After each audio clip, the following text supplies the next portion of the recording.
Eu sei que eu digo que vou ser rápido, mas eu acabo falando além. Bora lá, gente. A gente selecionei aqui algumas imagens de alguns pontos. Tá longe de ser todo. Toda hora que eu lembro aqui de um para colocar e o Alan dando aula, eu vou botar mais essa, mais essa. Mas depois eu vou fazer uma aula lá na mentoria com as outras de sistema nervoso central, que eu acho importante a gente reconhecer as de AVC, de hemorragia subaracnoide, né? Tem uns sinais bem clássicos que a gente não pode deixar de conhecer essas. Inclusive tá nos flashcards, a galera que faz já deve ter visto também. E aí eu selecionei algumas imagens, bastante imagens, e aí a nossa dinâmica vai ser assim. Eu vou apresentar aqui a imagem, e eu queria que cada um, pelo menos ali nos primeiros 5 ou 10 segundos, tentasse visualizar alguma coisa, né? E aí vocês podem falar no microfone, ou podem... Tem que ser uma aula participativa, porque a gente já está cansado, já assistimos uma aula, né? Então vamos agitar esse negócio e participar bastante desse momento, porque é para ser uma aula realmente interativa. E aí, a ideia eu não vou explicar o diagnóstico, o que é, o que não é. Não, eu quero que no dia da prova, você bater o olho nessa imagem, você já vai lembrar do diagnóstico que vai vir, certo? Esse é o padrão. E aí, de onde eu tirei as imagens? Das provas objetivas, das provas discursivas, das provas práticas do INEP, e peguei algumas também, assim, que são mais clássicas, né? De alguns locais, tá? Não tive muito tempo de ver outros. Ia pegar de umas aulas mesmo que eu tenho no resto da faculdade, que tem muita imagem, mas acabei não achando o material. Então, vou começar aqui. Então, a parte um aqui, a gente vai começar um pouco, eu vou nortear assim vocês um pouco em cada imagem, que claro, tem que ter um pouco da clínica para a gente meio que chegar no diagnóstico, né? Mas aqui eu tenho a minha primeira imagem, é um abdômen, cirurgia abdômen agudo. Então, assim, sempre, primeira coisa, veio imagem, você precisa descrever essa imagem, antes mesmo de dar o diagnóstico, né? Então, aqui eu tenho essa imagem, aí você, eu vejo isso, isso, isso, é sinal digestivo disso, e reforça a minha hipótese diagnóstica disso. Alguém sabe o que é isso? Pode descrever essa imagem?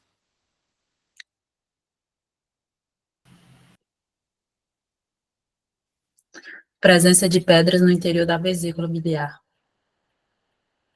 Só isso? Mais alguma coisa? Não sei se tem uma Vesícula sombra acústica. biliar aumentada de tamanho com sombra acústica posterior, apresentando cálculo biliar. Certo. Então aqui eu tenho uma vesícula que ela tá, é uma vesícula biliar, né, aqui. Ela tá distendida, essa vesícula, tem presença de cálculos aqui nessa vesícula, certo? Tem um pouco de sombra acústica aqui, de fato.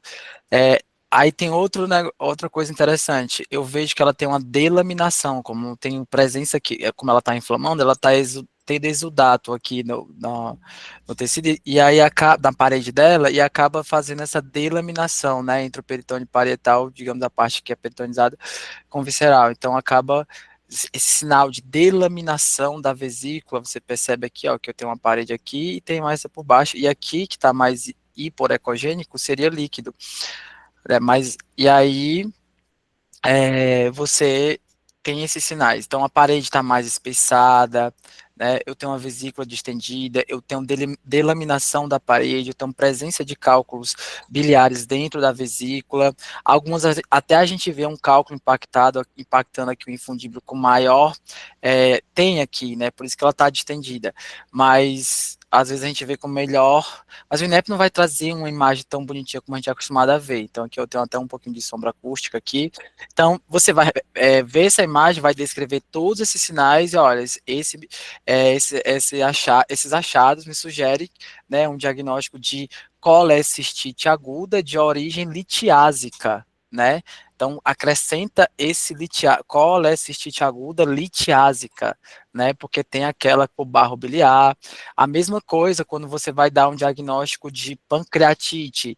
Então, pancreatite aguda de origem litiásica, porque a maioria das pancreatites são de origem, tinha um cálculo lá na vesícula, que me conseguiu migrar, passou lá pelo colédoco, chegou lá, lá obstruiu um pouco ali a papila de Vater, e ou passou rasgando ali o orifício, né, naquela região, gera inflamação, gera pancreatite. Então, se você tem um paciente com pancreatite, você solicita uma endoscopia, uma ultrassom de vias biliares, né, ou de vesícula biliar, e aí você visualiza cálculos nessa vesícula, aí você vai dizer, eu tenho uma pancreatite aguda de origem litiásica, certo?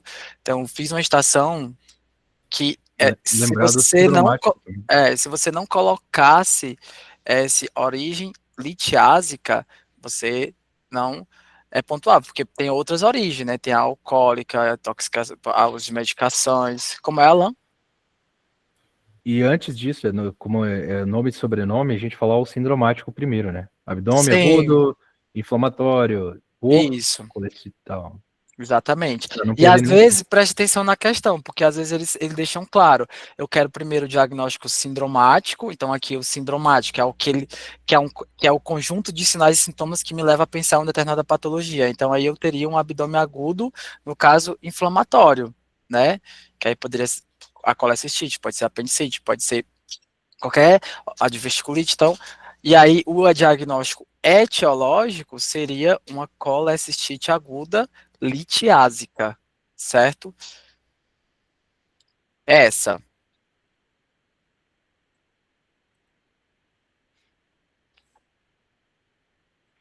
Paciente.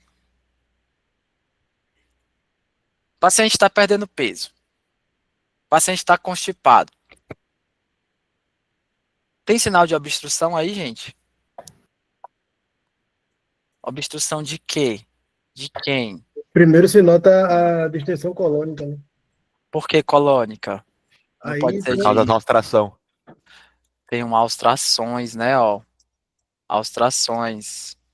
Forma de dedinho, elas não encostam uma na outra parede, em geral, né? Certo? Então, presença de austrações e quando é mais periférica, que eu vou ter é, cólon, né? Então, é uma obstrução intestinal baixa, né? Aqui, o que seria isso aqui? Esse meu que miolo de pão? De fecalona? Decaloma. Seria material fecal, né? Que tá nessa região aí. E aí, tá bom. E aí, vocês acham? Aqui eu tenho palpou aqui a ampola retal, tá vazia, tem nada. E nem tem eliminação de flatos. O paciente é um paciente de 60 anos, com essa imagem. O abdômen tá distendido. Coitado lá, não tá conseguindo nem se mexer no leito. Vocês chutariam em que aí? eu pensaria num câncer por aí. Câncer de quê? Aonde? Sua hipótese diagnóstica será? Você tem que falar assim, ó, minha hipótese diagnóstica é tal, tal, tal. Entendeu? Olha, se o paciente está com perda de peso, uma obstrução com massa palpável, então vai ser câncer de colo retal, né? Porque justo está aí na saída, né? Eu não falei massa palpável, né? Mas. Ah, bom, mas subsintende que tem, né? Assim, desculpa. Não, mas o raciocínio é esse. Então, aqui eu tenho de fato uma obstrução intestinal baixa, né? Ele tem um câncer coloretal aqui, ó, que aqui esse câncer meio que colabou, não deixa mais passar nem ar, nem flatos, nem fezes, nada, certo?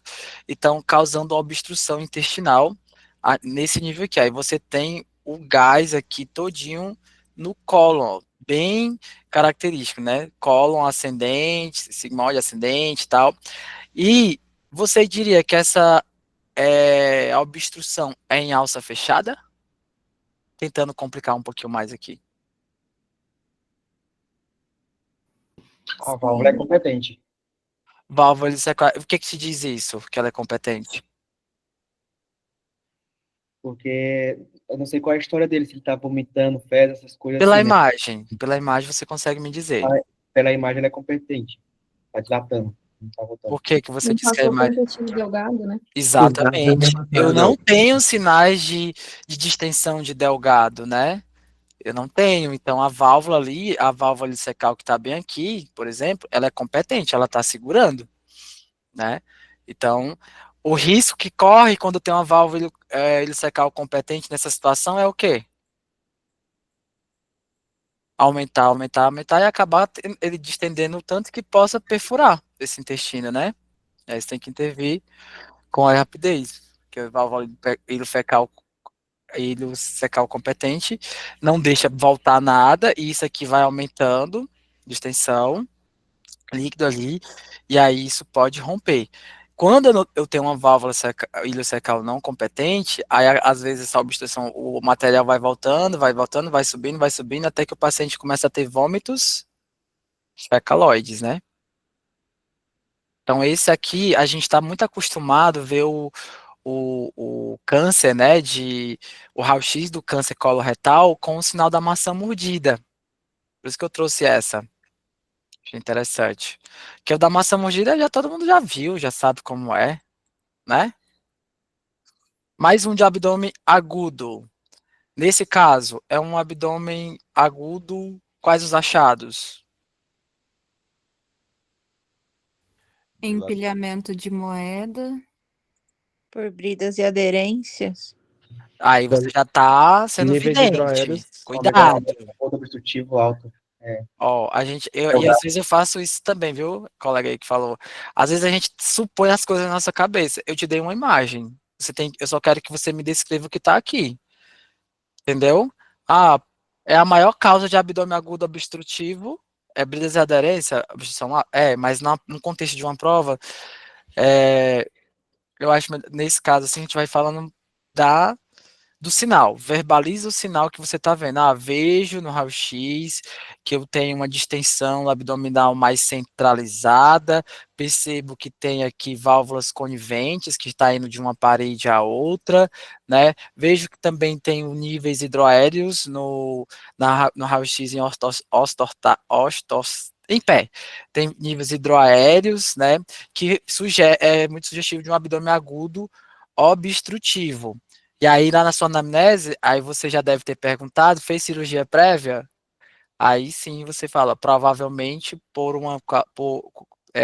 a sua provável etiologia por bridas ou aderências. Minha conduta, vou lá, ó, sonda nasogástrica, né, lembra que bridas e aderências eu tento não fazer uma cirurgia logo de imediato, porque se eu fizer, vai só aumentar cada vez mais esse ciclo aí. Então, saber identificar os cuidado para quando não vê o achado, às vezes todo mundo já viu essa imagem aqui, mas não ir direto para o diagnóstico. A gente precisa descrever o achado na imagem, entendeu? Tem que descrever, não esquece. Essa, Pneumoperitônio. pneumoperitônio. Qual o sinal? Sinal de Popper. É Popper, né? É Joubert. Gilbert é na batida lá, quando faz a percussão. Então aqui todo mundo já consegue visualizar, né? Eu tenho o músculo diafragma, aqui também eu tenho, pode ser chamado também de alça de gaivota, né? Então eu tenho um pneumoperitônio que é provavelmente causado pelo quê? Perfuração de alça intestinal ou úlcera péptica. Outra. Por víscera oca, né? É. Uma alça intestinal, tal, mas se não for falar tão específico como o colega, fala por víscera oca, que aí pode ser estômago, intestino delgado, grosso, qualquer local que seja, certo? E, E Fábio, aí, qual seria mais a diferença assim do de Popper pro de Higler? o de Higler é outra história.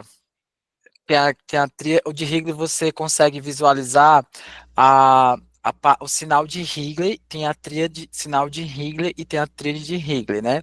O sinal de Higler você consegue observar, o paciente tem um pneumoperitônio e você, quando faz o raio-x, você consegue visualizar os dois lados da alça, tanto que está interno, dentro do cano aqui da alça, né? Aqui a alça intestinal, digamos assim, com as austrações, né? E aqui tem outra alça, digamos. certo? Aí tem um pneumo peritônio, aqui vai ter A, né? Que separa uma da outra. Então eu vejo essa aqui que está de dentro e vejo esse contorno aqui de fora. Esse é o sinal de Higley. Agora, a tríade de Higley é o quê? Alguém lembra? Tríade de Higley, Aerobilia, aerobilia, não lembro. o que mais? Cálculos ectópicos. Cálculo.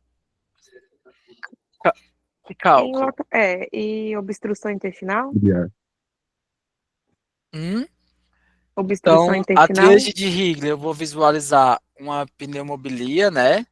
Vou ter vou visualizar no raio-x de abdômen lá, vejo um cálculo, que é o cálculo que saiu lá da vesícula biliar, pela fistulação com a alça, então ele caiu, e aí geralmente ele vai estar onde? Causando obstrução aonde? Lá na válvula ileocecal, porque ele não consegue Válvula passar. ileocecal. Então eu consigo visualizar isso no raio-x, esse cálculo, ele está mais grandinho, mais... E o paciente vai ter sinais de abdômen agudo obstrutivo, sinais de obstrução intestinal, epilamento de moedas, níveis hidroaéreos, certo?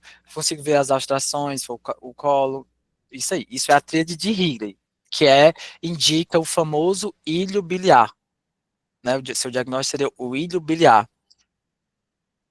Lembram desse, né? Aí só lembrando assim, porque vai que ele traz um pneumo peritônio, a gente está muito acostumado com esse, mas pode vir um raio-x deitado, porque tem paciente que não consegue, né, ficar em pé, alguma coisa assim, então pode fazer na paciente deitado, ó, deitar em decúbito lateral, isso aqui, né, esse, tá? Então isso aqui é A, ó.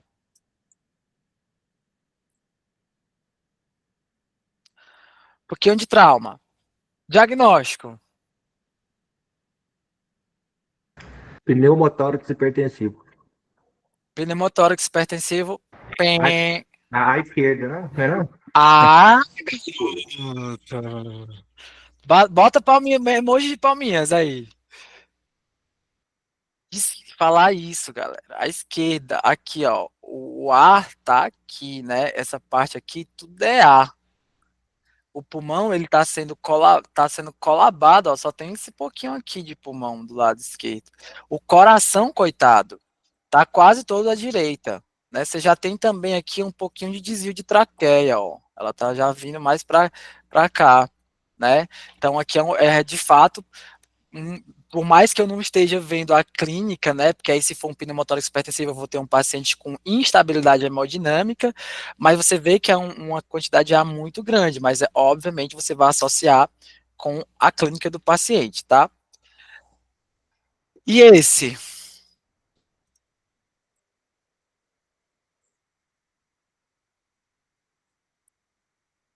Alguém?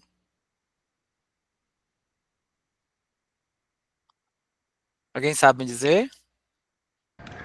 Eu diria que é uma atelectasia esquerda também no lobo superior. Aqui? Esquerda? A telectasia à esquerda? Do lobo superior, não? Não sei. Aqui é a esquerda e aqui é a direita. Ó, quando olha o pulmão, você vai escolher duas formas de olhar um raio-x de tórax. Ou você olha de fora para dentro, ou você vai vir aqui e vai olhando até fora. Eu gosto de olhar, quando eu olho um raio-x, eu sempre gosto de olhar de fora para dentro. Porque às vezes, por exemplo, num contexto de trauma, principalmente, tem paciente, ou pessoas que fizeram alguma catéter venoso central, né?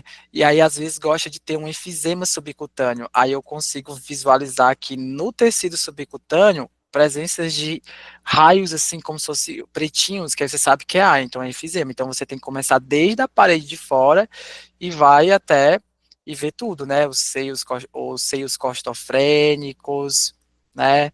Os cardiofrênicos, ver se vai ter aqui botão aórtico, tá bem meio que meio mais suave, ver se essa traqueia está centralizada, ela está desviada, ver trama vascular, ó, eu vejo trama vascular indo até aqui, não vejo? Eu vejo, tá vendo que fica um pouco cinza? O que é trama vascular? Eu tenho uma vascularização que vai irrigar ali aquele pulmão.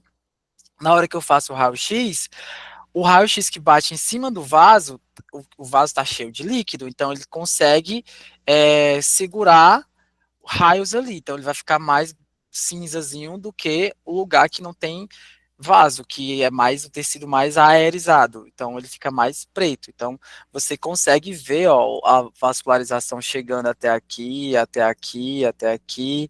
Então desse lado você acha que tem alguma coisa? Assim, Mas vamos parece olhar que aqui, a trama aqui, por vascular exemplo, tá aqui tem espessado, trama mas aí não vascular? tem trama. Isso aí não tem. Aí não tem. Olha só, gente, olha aqui uma coisa, olha esse pulmão aqui.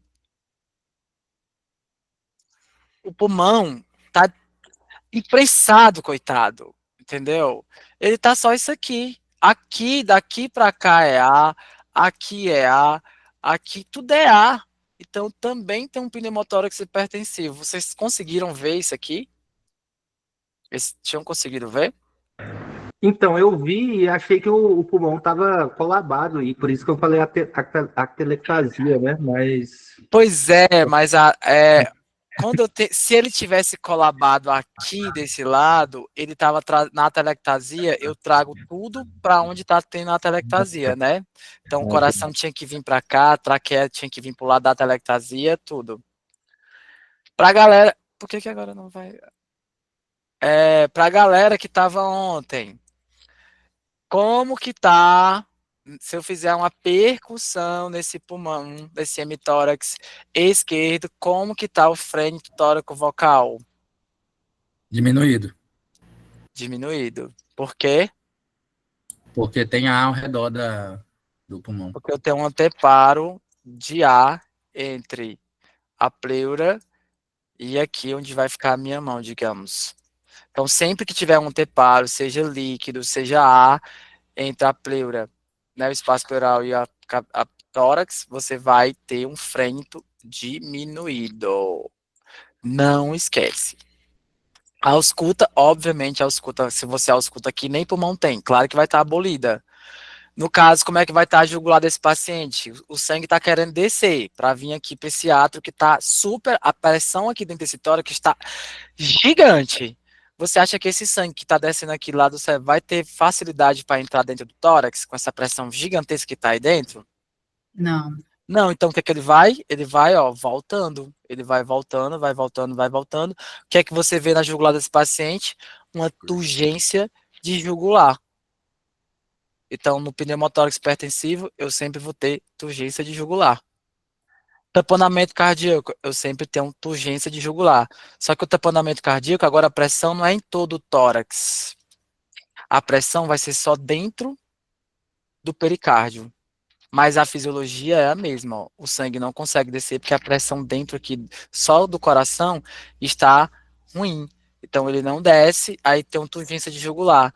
Mas o que é que tu vai diferenciar? Se é do coração ou essa turgência é do coração ou se é do pulmão? O que é que diferencia? Na parte respiratória vai estar normal. Qual? No tamponamento cardíaco. Seja específico no sinal. O frênio do Taquicardia. Não, o que é que eu quero, olha a pergunta, o que é que diferencia aqui? Que se a turgência vai ser do coração ou vai ser do pulmão? Aí, Não, qual for nas bolhas cardíacas, vai estar com murmúrio vesicular presente quando é tamponamento cardíaco. Isso, gente, ó, presta bem atenção. No tamponamento cardíaco, eu sei que vocês queriam falar a trilha de Beck, mas é mais fácil do que isso, para vocês não ter que decorar nada. Olha só, se eu tenho um problema tá aqui dentro do coração, e aí eu tenho um sangramento aqui no saco pericárdio e ele está aumentando, imprensando esse coração, você concorda que o pulmão aqui, ó, tá vivendo a sua vida normal. Os dois pulmões tá vivendo a sua vida normal. Então, você tem alguma alteração pulmonar, digamos, no contexto do tamponamento cardíaco, no exame físico, a inspeção vai estar normal, a ausculta vai estar normal, a percussão vai estar normal, certo? Vai estar normal. Então, isso que vai diferenciar. Agora, se eu tenho uma turgência jugular e eu tenho uma baula, um abafamento, ou uma ausculta abolida, ou um frênio tóraco vocal diminuído, ou um hipertimpanismo na minha percussão, eu já sei que eu tenho um pneumotórax hipertensivo. É um choque obstrutivo por um pneumotórax hipertensivo. Mas se o pulmão está todo normal, eu vou ter um tamponamento cardíaco, um choque, né, obstrutivo por um tamponamento cardíaco. Isso, se você lembra disso, você não precisa nem decorar que é tríade de Becker, que não é tríade de Becker, você vai dar o diagnóstico igual. Vai, gente, próximo. Diagnósticos. No contexto de trauma, No contexto de trauma. é um Isso. hemotórax no hemitórax esquerdo do paciente. Descreva o que você está vendo, doutora. Primeira coisa que você vai fazer quando a gente falar aqui de imagem, a primeira coisa que você vai fazer é descrever a imagem. Tá. E aí depois, baseado nesses achados, a minha hipótese diagnóstica, baseado nesses achados da imagem e na minha anamnese, é tal coisa. Tá bom, Entende? então, Eu tá. falo Presença, borramento presença, do seio costofrênico esquerdo. presença E de aí, borramento. Quem é que vai falar da vez? Deixar o Igor. Vai, Igor. O que a gente vê assim na imagem radiológica, borramento do seio costofrênico esquerdo, com presença de líquido, onde ocupa praticamente todo o lobo inferior do pulmão esquerdo. Aí a gente pode falar que pode ser um derrame pleural ou um hemotórax, dependendo da situação, né? Se for Nós trauma, estamos no trauma, se for né? patologia, derrame pleural. Aí Exato. do tórax seria um hemotórax, possível hemotórax, né? Um Aí tem hemotórax. aquela classificação que tem as linhas, né? Se ele vai ser simples ou Isso aí o INEP nunca vai cobrar. O que vai definir aí se é o maciço, tem uns critérios que a gente viu na aula de trauma para ver se é um tórax maciço, hemotórax maciço ou só hemotórax, né? Aí vai depender da drena, quando você faz a drena. O que eu faço para resolver aqui? Só dreno. Mas o que você tinha que falar? Eu tenho uma radiopacidade à esquerda, né, com provavelmente com a presença da linha de Damoiseau, de uma curvatura no terço médio do pulmão, indicando um provável hemotórax à esquerda. E aí segue o baile. Então, lembra dessa curvatura. É muito comum a gente ter essa curvatura no derrame, né? Ou no hemotórax. Aí, como é que eu sei que é um hemotórax maciço? Se o paciente está instável hemodinamicamente, ou na hora que eu faço a drenagem, ele já drena, se não me engano, mais de que 1.500 ml de uma vez só, certo? Ou continua drenando 200 ml a cada, acho que é 4 horas, não sei. Enfim, tem os critérios, certo? Mas se está instável, basicamente vai ser um hemotórax maciço. Você vai ter que, se é um hemotórax maciço, a conduta é Transfusão. Toracotomia, doutor. Drenagem selo d'água. Já fez, amiga. Aí, por isso, como eu fiz a drenagem em selo d'água, agora eu sei que é um hemotórax maciço. Eu preciso resolver esse problema. Como é que eu resolvo? Toracotomia. Toracotomia de urgência, De urgência. né? Ou de emergência, se for mais grave ainda. Cuidado, você tem que falar qual tipo, porque tem uma toracotomia de reanimação, que é aquela que a gente faz na sala de parada, na sala vermelha lá, para fazer uma compressão cardíaca direta no coração. Então, se você vai indicar uma toracotomia, você quer dizer, é de quê? De emergência ou de reanimação? É de urgência? É imediata? Entendeu? Tem que saber. E aí, a gente... Fábio, estaria mal dizer que já seria um hemopneumotórax nesse paciente? Não tem um sinal de pneumotórax, ó. Tem um trauma vascular aqui, ó. Até enfim. Não tem. Viu? Ei, Fábio, você poderia só repetir os achados radiográficos no hemotórax? Então, no hemotórax eu tenho. É uma área, né? Radioluz. Alexa, parar. Com a curvatura de Damoiseau, uma parábola, né, no terço médio. É sempre bom você quantificar.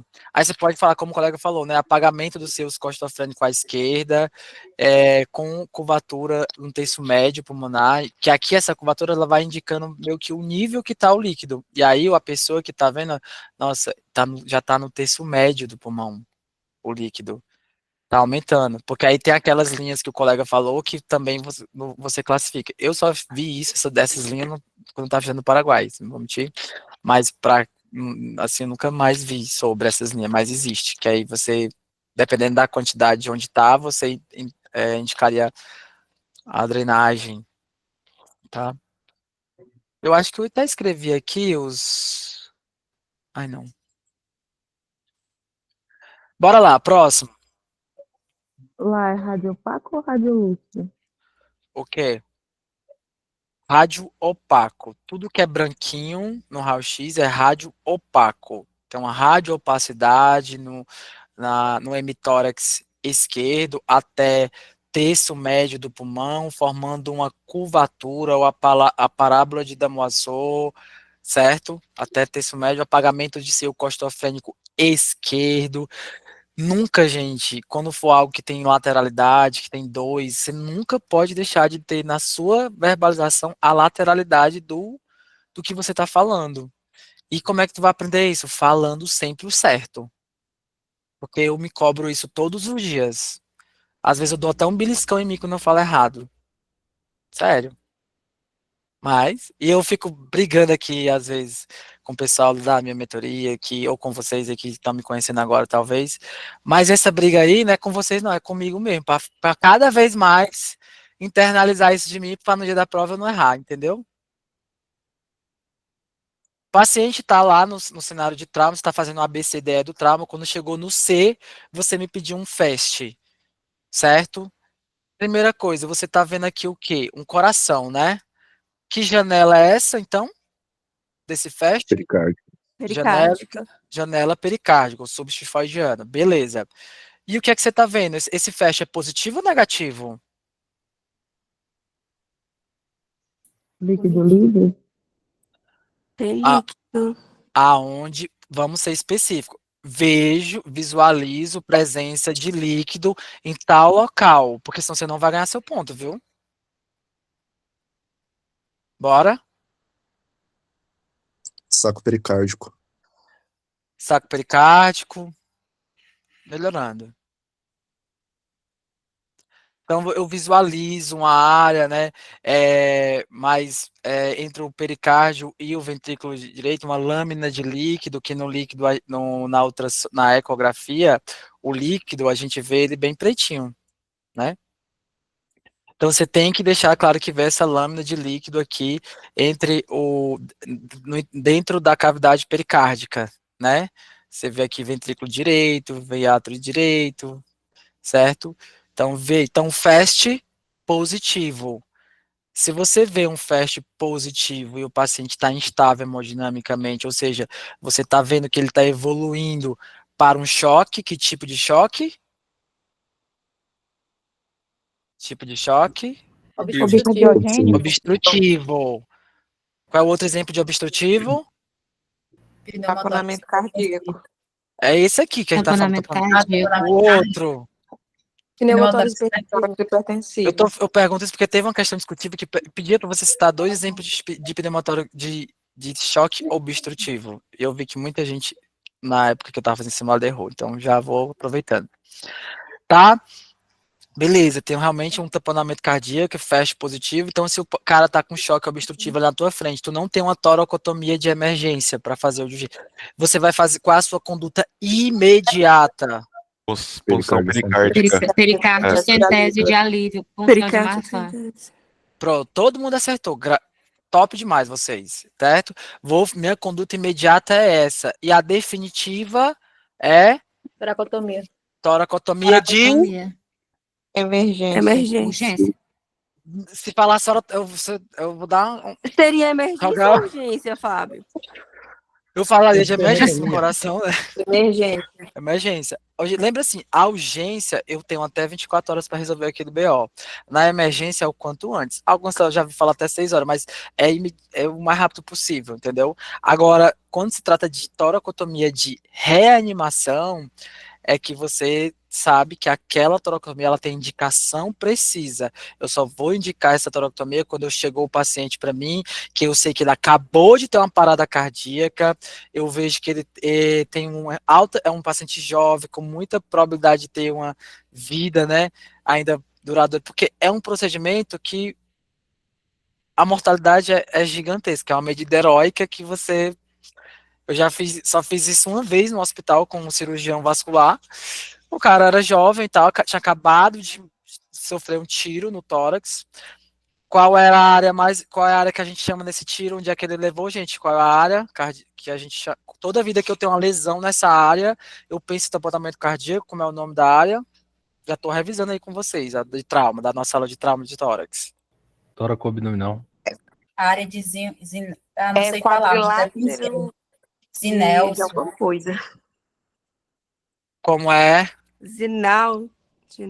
Tudo que vem, toda lesão que eu tenho nesse quadrilátero, eu tenho que investigar tamponamento cardíaco, né? Ele vem até a linha paraesternal esquerda, segundo espaço intercostal aqui superior, linha axilar anterior e na linha do apóstolo tifoide. Então, tudo que tem uma lesão aqui, eu já tenho que investigar tamponamento cardíaco, certo?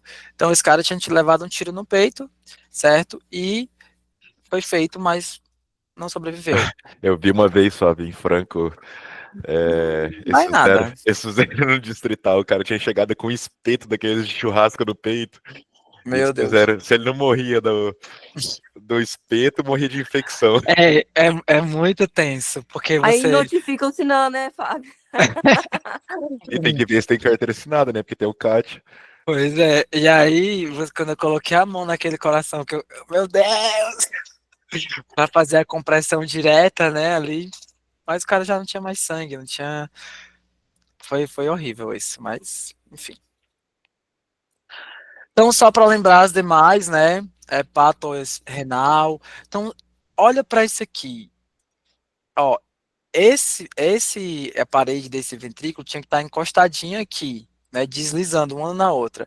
Então, quando você vê uma lâmina assim, de ar, de líquido, na verdade, que é hiporecogênica, você pensa que é um líquido, né? A mesma coisa vai ser lá na junção hepato-renal. Entre o rim e o fígado, eles estão juntinho, emendadinho. Então, se você vê uma lâmina dessa preta de líquido entre eles, tá positivo também. A mesma coisa é do lado esquerdo, que é a janela, como é o nome? Espleno-renal, já é o baço com rim. Também, se tiver líquido, indica líquido livre na cavidade peritoneal. E tem a pélvica. E eu tenho um FAST, o EFAST. Todo mundo já sabe o que é o EFAST, falei na nossa aula lá de trauma. Que é quando eu faço as do abdômen e estendo esse FAST para avaliar tórax. Para avaliar a presença de derrame pleural, pneumotórax, ou hemotórax, pneumotórax, enfim. Certo?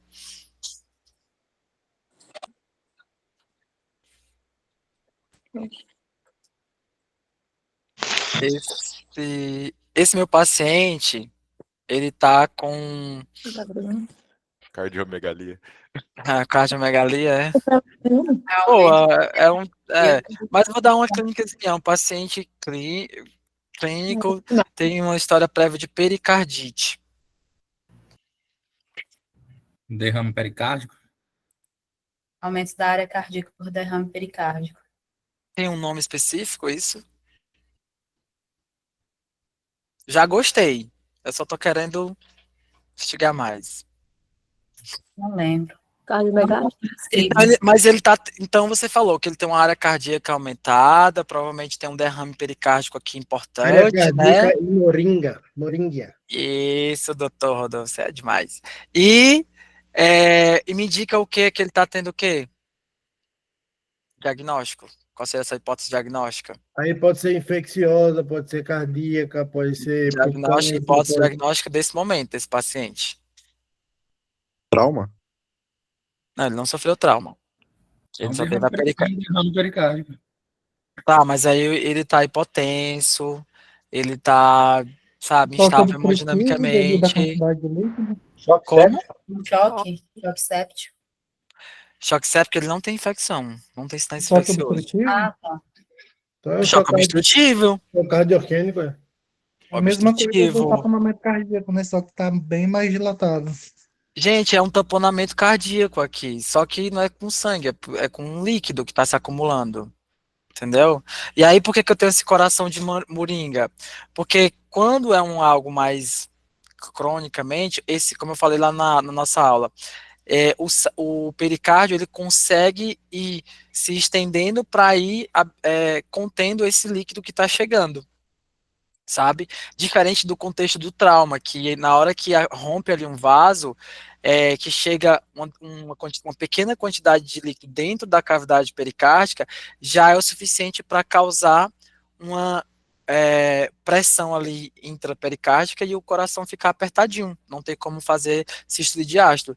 Mas quando é algo mais crônico, eu posso ter os sinais tudo do tamponamento cardíaco, né? Nesse contexto, aí, por exemplo, geralmente está relacionado a alguma infecção prévia, uma pericardite, alguma coisa assim, que fica drenando ali líquido e faz, certo? Uma coisa que eu vi hoje que não pode ser feita em hipótese alguma, se você tiver numa emergência hipertensiva ou numa emergência e está suspeitando que esse tamponamento cardíaco pode ser por uma dissecção de aorta, você não pode fazer a pericardiocentese de alívio, viu? É contraindicação absoluta. Eu sempre comparo, Fábio, que parece muito a barriga da gestante.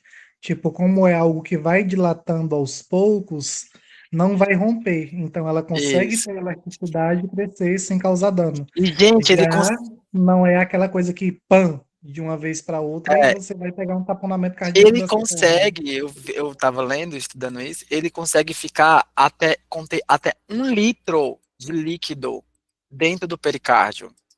E aí, muitas vezes, a gente pensa, tamponamento cardíaco, choque obstrutivo, é só por um sangramento. No contexto de trauma, a gente sempre vai pensar no sangramento, mas não é só por isso, certo? Então, por isso que é bom a gente ter a historinha do paciente. Se teve história recente, tratamento de alguma doença recente, alguma coisa assim. E aí, eu vou mostrar um negócio para vocês que é muito legal. Lembra disso aqui e depois. Ó, lembra que. Eu acho que tá bem no final isso. Quem viver verá. Se a gente chegar lá, né? A que hora? Meu Deus, já são 10h12. Puta que. Você tá vendo aqui que o saco pericárdio, ó, tá bem aqui. Ele meio que fica aderido ao diafragma, né? Mas você concorda que eu tenho bastante líquido, mas o coração não tá aumentando. O coração tá aqui, solto aqui dentro, né? Aí na hora que ele bate, ele balança para cá, vai balançando. E os meus eletrodos aqui estão pegando esse coração aqui, que tá balançando para o lado e para o outro. Como será que ficou o ECG desse coração, hein? É uma boa pergunta. Variação de amplitude do complexo QRS. Será? Vamos para frente, vamos para frente. E Acho esse? que é um supradesnivelamento difuso. Aí você está falando de pericardite. Aí vamos lá. E esse? O que é que eu tenho aqui, gente? Pneumotórax? Tá errado. Ah, não. Falou pela metade, já dava não Pneumotórax. Pneumotórax bilateral. Eu conheço algumas classificações de pneumotórax. A gente está falando na minha aula de trauma. Pneumotórax hipertensivo, tem espontâneo, tem simples e idiopático. Seria pneumotórax simples, né? À direita. Mas é pneumotórax? Você tá vendo algum pneumotórax aí? Aonde? À direita? Sim, aqui, ó. Tá vendo? Aí. Olha a minha canetinha. Aonde aqui? Aonde? Empresta tua canetinha aí. Aí mesmo. Baixando. Aqui? Aqui? Aqui eu vejo trama vindo pra cá e tal. Tem um lugar que eu acho que tá mais... Tem uma linha de damoicial, não, eu tô viajando. Não. Vejo que você tá Eu vendo. acho que é pneumotórax Aqui é a esquerdo. mama, ó. Eu sei que esse aqui é uma mulher. Cuidado. Claro, tá. Viu? Cuidado, amiga, que a gente às vezes confunde até com derrame. Essa Lá mama. em cima é fratura costal. Olha, gente, vocês têm que... Eu disse, olha de fora para dentro, dos dois lados, né? Cuidado com essa linhazinha aqui. Cuidado com essa linhazinha aqui, que vocês, às vezes, confundem muita gente. Essa linha aqui é da escápula lá atrás, do borda da escápula. Não é nada a ver com pneumotórax. Tem Eu que eu ver, achei que era ela. tem que ver a trama. Você tá vendo trama até aqui. Eu tenho certeza que tá aqui uma tramazinha bem aqui. Mas olha para esse lado aqui, ó. Vem. Chegou bem aqui. Aham. Não tem mais. Olha isso aqui, gente. Olha isso aqui. Olha isso aqui. Olha isso aqui. Olha isso aqui. Olha isso aqui. É porque você já tem um olhar muito clínico, nós não estamos nesse nível todo.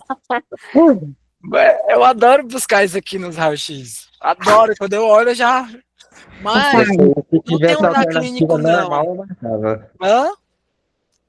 Eu poderia falar aqui que tem um aumento dos espaços intercostais com uma hipertransparência na. Aqui, tá um pouquinho aumentado, mas o objetivo aqui, esse paciente, ele tem um pneumotórax simples, né? Uhum. Até geralmente, quando olhando assim na imagem, quando ele diz que ele tem uma curvaturazinha ainda em direção à parede do tórax, eu ainda chamo ele de hipertensivo. Agora, quando essa linha aqui começa a ficar reta, ou começa a ficar assim, aí é porque já está na fase do hipertensivo, já está, né, muito. Então, mas em geral a gente vai ver a clínica do paciente, né? Porque quando é pneumotórax hipertensivo é porque ele tem instabilidade hemodinâmica, ele está evoluindo com sinais de choque obstrutivo, hipotensão, turgência de jugular, certo? Hipoxemia, essas coisas. Então, Não, sim, mas tipo, como que você descreveria olhando a imagem? Como que a gente estava falando lá? eu vejo um pneumotórax, sim, a presença de ar no pulmão esquerdo, né? Eu não sei, falaria basicamente isso. Vejo pneumotórax simples no pulmão esquerdo, onde eu vejo a lâmina eu vejo trama vascular não chega até a parede torácica, eu vejo que tem uma lâmina da pleura visceral que está distante da parede torácica, tem em torno aqui de 3 centímetros, algo assim, entendeu?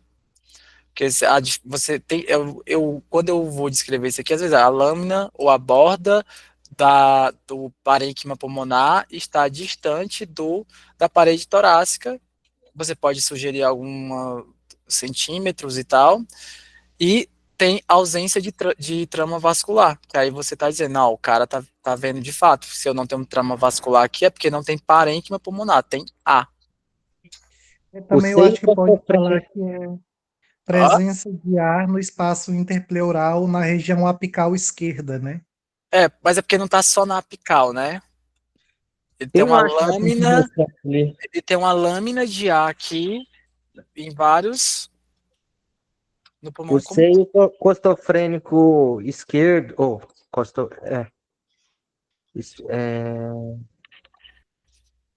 tem um pontinho preto ali, ó.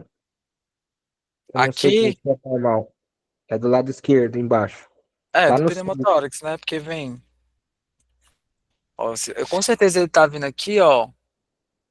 Ele tá vindo até lá embaixo, né? Deixando essa parte também mais certo. Ó, aqui é um outro exemplo, né? Essa. Bora, tem mais 10 minutos, gente.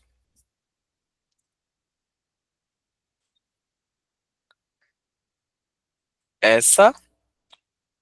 É um dreno? Não, o paciente sofreu um trauma, um acidente de carro. Fratura costal à direita. Campo médio. Só fratura, amigo? Não, tem. Ai, tô lembrando o nome. Contusão pulmonar. Isso aí que eu tava procurando o nome. Contusão pulmonar. Olha como é que é na radiografia, na tomografia, ó. Eu tenho um paciente com trauma, com fratura de costela, e eu tenho essa consolidação, esse aspecto aqui, né, no parênquima pulmonar, você está diante ali de uma contusão pulmonar, certo? Que seria isso. Lembrando que, não é pneumotórax, não é um tórax instável, não, o conceito de tórax instável é duas costelas contínuas fraturadas, e nessa costela, em cada uma delas, eu tenho que ter 2 pontos de fratura. Aqui eu só teria 1 ponto de fratura. Então, essa é a definição de tórax instável. Aqui Alargamento do mediastino. indica Dissecção, Secção aguda de aorta. Dissecção de aorta. lesão de aorta, né? Ô, Timoma. Uma laceração da aorta, né, no contexto do trauma, né? A dissecção a gente vê um pouquinho mais quando tem isso aqui é gerado pelo aquele hematoma que gera quando o sangue extravasa para fora da aorta, e ele forma um hematoma que dura ali até 24 horas. É tanto que justamente isso aí, ó. Quando é a dissecção, é o vaso, o sangue ele não sai aqui para cá, externamente, né? Então, na laceração aorta, no contexto do trauma, na hora que ele tem essa lesão de aorta, ela forma esse hematoma aqui, que acaba por conter esse sangramento. E é por isso que nesse paciente de trauma que tem dissecção de aorta, uma laceração dessa aorta, aliás, laceração, não dissecção, você não pode deixar ele elevar muita pressão, tem que manter ele o mais estável possível, porque se ele aumenta uma pressão, pode romper esse coágulo e está estabilizando o sangramento. O que é que eu faço? Como isso aqui dura mais ou menos 24 horas, eu vou tratar o resto das coisas que ele está sentindo ali, as fraturas, o abdômen agudo dele, ó, e depois eu resolvo essa parte, certo? É uma pegadinha aí. E a coartação de aorta, ela é diferente, né, da dissecção? Coartação de aorta é outra coisa. Eu nem sei dizer, é diferente. Dissecção, eu acho que vai ter, não sei se vai chegar lá. Eu coloquei imagem de dissecção, porque eu acho uma excelente imagem, assim, que todo mundo tem que já ter visto na vida. Porque é tão fácil, mas tem que ter visto alguma vez. Esse aqui, Hérnia É diafragmática? trauma de diafragmática? a hérnia diafragmática. Se eu te dizer assim, ó, paciente pós-trauma, eu visualizo, ausculto ruídos hidroaéreos no tórax do paciente. Isso quer dizer o quê? Também, no exame físico, isso. Com as vísceras, né?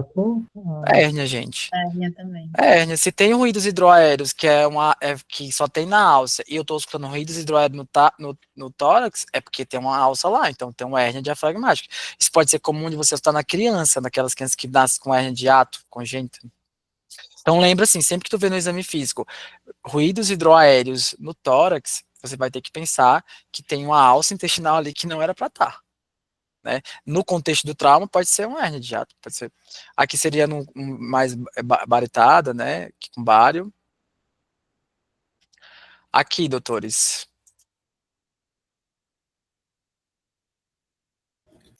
Um hemopneumotórax. Hemopneumotórax, né? Eu tenho aqui, ó, você viu, Rodolfo, que, ó, daqui para cá, você não tem trama vascular, como aqui, ó, chega mais cinzazinho. Você vê que o pulmão tá mais ou menos aqui, ó. E aí eu tenho um derrame pleural, um líquido pleural com nível aqui, né? Então, um hemotórax, um hemopneumotórax. Então, aqui, qual é a conduta? Vai fazer toracocentese de alívio? Não, você vai fazer drenagem de tórax. Aqui.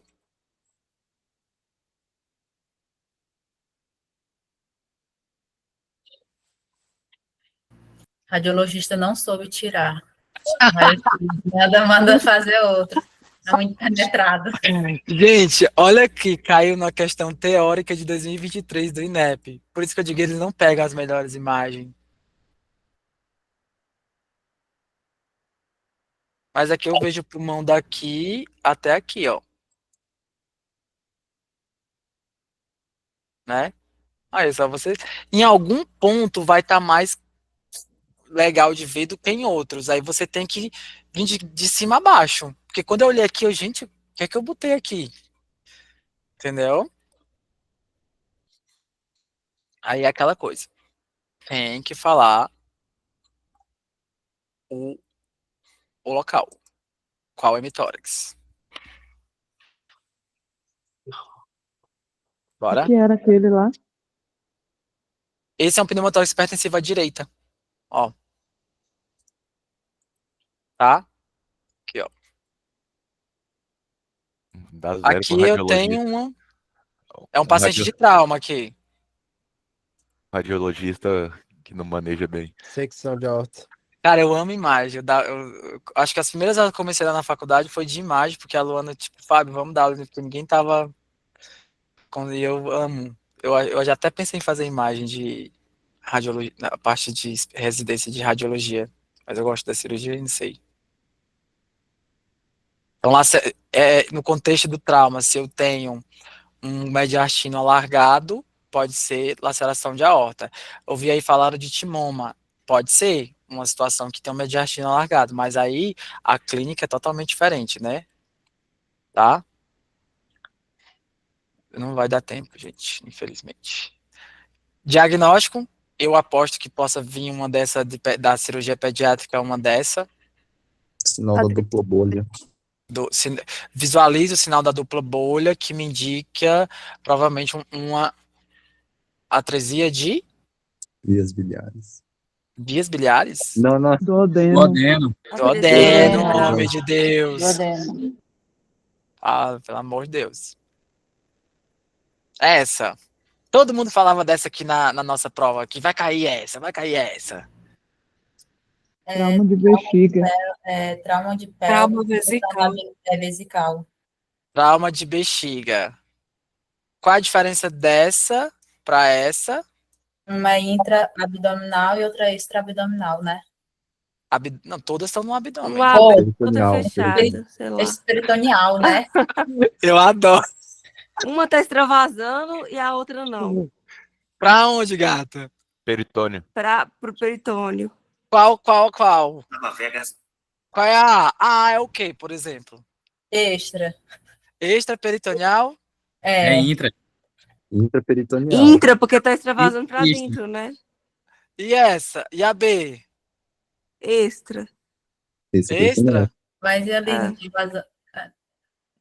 Qual é a conduta no intra e no extra? Uma vai ter que fazer rafia, né? E a outra só Urologista. esperar por 2, 3 semanas. Urologista, adorei. Cistostomia. Extraperitoneal tem que fazer uma laparotomia e intraperitoneal pode fazer uma cistostomia e colocar um catéter de 3 vias. Quando é Que a intra é mais extraperitoneal, tranquilo, né? É o A extra contrário, mais né? BO. A intraperitoneal que faz cirurgia. a intraperitoneal, que é essa, ok, se eu tenho uma lesão aqui que tá indo xixi para onde? Pro peritônio, ó, se espalhando. Não vem aqui para o extra, tá indo para cavidade. Então eu vou ter que fazer uma cirurgia para poder fazer uma rafia aqui e também tirar toda essa quantidade de xixi que tá aqui dentro.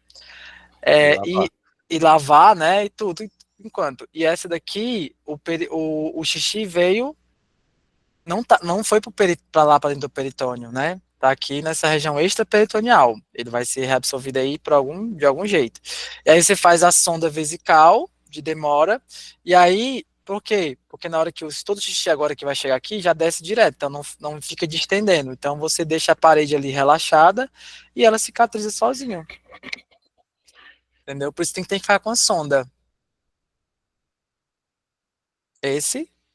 Uma criança com obstrução intestinal. Sinal do pseudo-rim. Indicativo de intercepção intestinal. E do alvo. E esse qual é?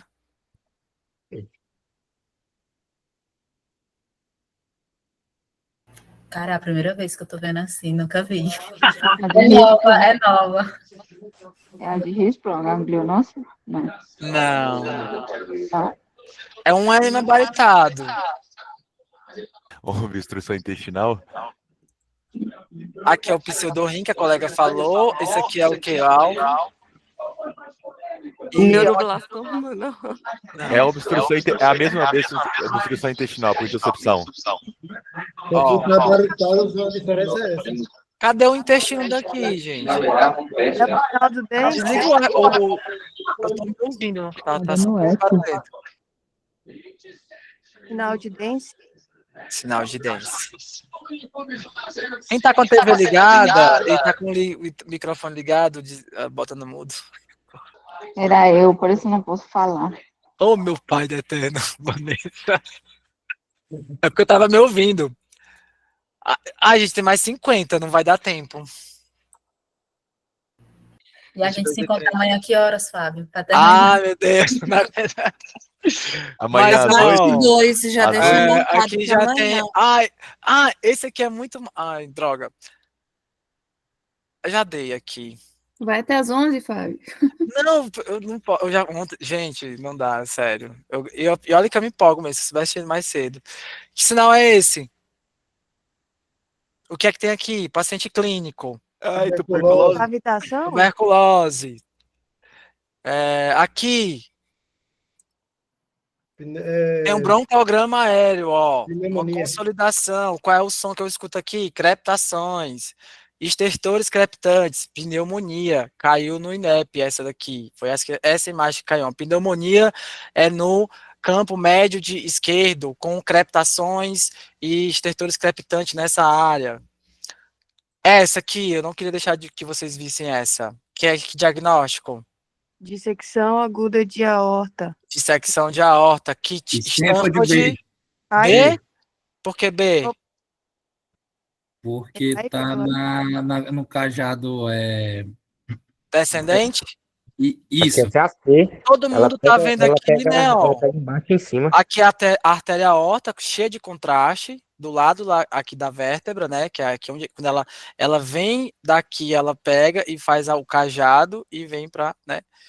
E aí, aqui você vê o vaso e vê um flapping aqui, entre, né, que é o que está sendo dissecando. Então o sangue está dissecando esse tecido aqui. Então ele está entrando. Então aqui eu tenho uma dissecção de aorta.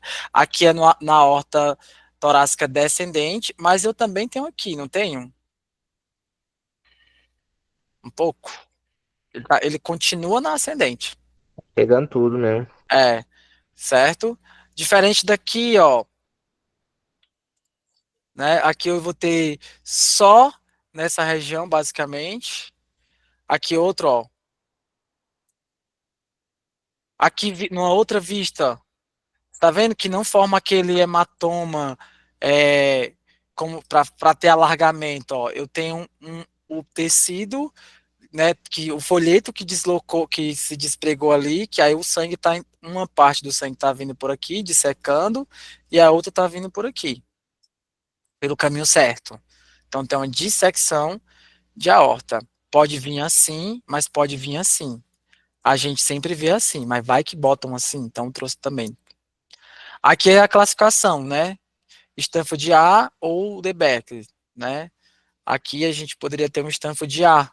Pegou a ascendente, essa aqui poderia ser A, ó, pegar ascendente e descendente. Mas se for só descendente, é Stanford B. Essa aqui todo mundo já sabe. Eu só queria ver mais uma. Essa também todo mundo já sabe. Essa é clássica, porque eu acho que pode vir uma dessa. A pneumonia hilar, essa aí? Não, olha aqui, asa de borboleta, campo médio. Se eu dissesse que esse homem trabalha, arrasou, tem o leme, tem as lesões, não esquece, tá? Aqui, obstrução, aqui. Errou na imagem. O paciente tá com sinal, chegou para você com dispneia súbita, há 2 horas. TEP. TEP. Ah, não tô pedindo diagnóstico, tô pedindo para você descrever a imagem. Olha, eu vejo o triângulo, a corcova de Hampton. Tá adivinhando, né? Tórax esquerdo do paciente, no lóbulo inferior. O quê? Corcova de Hampton. Aonde? Aqui, ó, no lóbulo inferior do hemitórax. Do lado esquerdo. Aqui? Aham. Ali, ó, na Um pontinha. triângulo perfeitinho aí, ó. Irmã? Tô vendo isso não. Eu tô vendo aqui o sinal da pala. Não, tem um triângulo aqui, ó. Não tem. Tem. Não inventa. O triângulo é bem assim, ó. Olha como é o triângulo. Não tem dúvida que é triângulo. Mas aquele lá tá um triângulo padrão INEP. Tá, não. Essa é aquela do INEP, gato. Eu peguei as coisas do INEP, ó. INEP 2013, ele cobrou essa. Aí ele tava mais bonzinho. Corcova de Hamilton. Mas eu peguei também, eu trouxe aquela outra da nossa prova. Deixa eu ver. Essa aqui eu queria que vocês vissem bastante. Paciente trabalha numa pedreira, vem na sua unidade, está com tosse, você faz um raio-x e teve isso. Microcalcificação bilateral iliar. Que sinal é esse? Asbestose? Ou silicose? Que sinal é esse?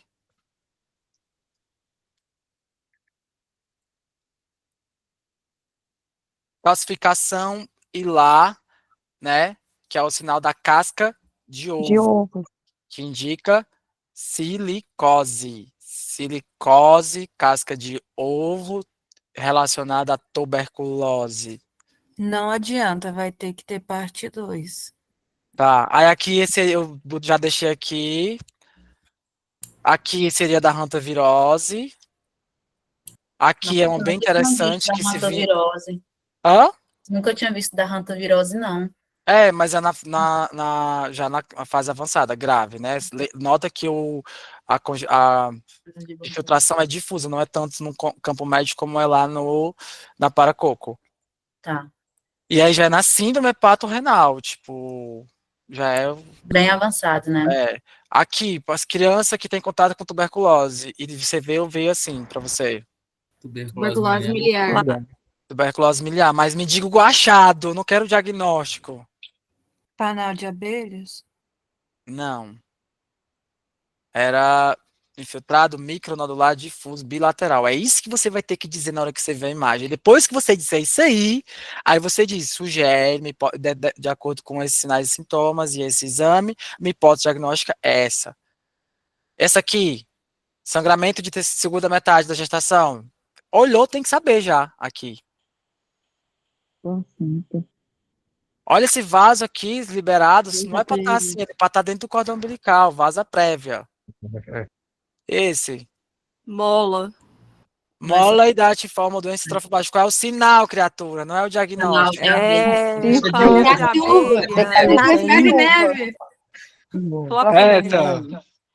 Ovário policístico. Cisto periférico. Pensa em qual? Cisto periférico. Que doença que tá isso aqui? Critério de Roterdã. Top. Síndrome do ovário policístico. Síndrome do ovário policístico. E essa? Que achado é esse? É a mesma... Não? O achado é eu só mostrei esse achado. Eu tô perguntando o achado. Jesus. É 2.0, 2v0 aí, Fábio. Cisto tecaloteínicos. Certo? E também indica doença trofoblástica gestacional. Só que é no ovário. Aqui o Alan já falou, essa foi a do INEP que caiu em 2022, né? Aí o INEP dizia para você descrever ela assim, ó, bordas únicas, definida, indolor. Aí só eu botei outras... eu quero muito que vocês percebam isso aqui, porque vai vir a biópsia dessa lesão, porque já veio a biópsia da medula. Se vier uma tergomental, eles vão trazer uma biópsia. E você vai dizer, visualizo mastigotas, né, intracelulares, ó, tá vendo? Elas aqui, Tô vendo, ó. perfeito. Pronto, isso é só uma mastigota, isso é clássico da leishmania. Você vai fechar o diagnóstico com isso aí, com a biópsia da lesão. Vai vir esse achado e você vai fechar e ele vai dizer, nossa, esse cara é top, né? Isso aqui eu não sei porque que eu coloquei aqui, não é daqui. Aí ECG aí eu vou ficar pro final, pra devendo a você. Ai. Não. Eu vou mostrar só esse porque tava muito bom. Eu falei pra vocês, ó, que o Rodolfo, acho que foi o Rodolfo que falou, né? Esse é um ECG clássico do tamponamento cardíaco lá daquele cara que tinha um pericárdio, do sinal da moringa. Tá vendo, Rodolfo? Ó, ele tem um coração, um derrame pericárdio bem intenso, tá vendo? O coração fica solto. Quando esse coração fica solto, né? E os eletrodos estão aqui, ó, digamos. Então, na hora que esse coração chega para cá, esse eletrodo vê ele mais de perto, então o complexo QRE fica altinho. Aí na hora que ele vai para o outro lado, aí ele vê de longe, aí fica mais baixinho. E por aí vai. E aí eu tenho essa alternância de amplitude do QRS. Isso é incrível, galera. Isso é incrível. E aí você tem aí um eletrocardiograma de um tamponamento cardíaco. Agora você não dá diagnóstico de tamponamento cardíaco só pela teoria de Beck, nem só pelo FAST. Você vai dar pelo ECG, tá? E é isso. E obrigado. E eu vou cuidar, que hoje eu tô elétrico. Galera, desculpa a pressa, mas é sério. Onde vai ficar salvo? Essa vai pro galera do Drive que tá na mentoria, vai ter acesso a essa minha aqui. tá?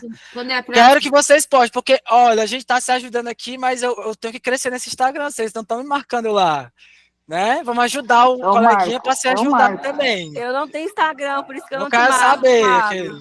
Eu marco. Mas ninguém marca, aí quero que eu dê tudo e não me ajuda. Vou marcar Manda os no meu slides. Face, então. Não sei. Mas Nos você slides ficou não, mas devendo eu pra vou. O nós, pessoal que Card. tá Você lá combinou do card e Fábio não Card, deu. Fábio Card, mentoria Fábio Card, semana que vem eu vou ter a nossa aula vai ser a noite inteira só com bastante imagem. Eu vou pegar de sistema nervoso central, de sistema abdômen agudo, de tórax de novo, e alguns ECG que eu acho que a gente não pode ir para a prova sem saber. E para as pessoas que vão para Fortaleza, a gente vai fazer algo parecido, né, Alan? Lá, no dia. Né, e ó. Beleza? Gente, desculpa aí a correria, mas... E essa aula vai estar no Drive, tá, galera? Do grupo.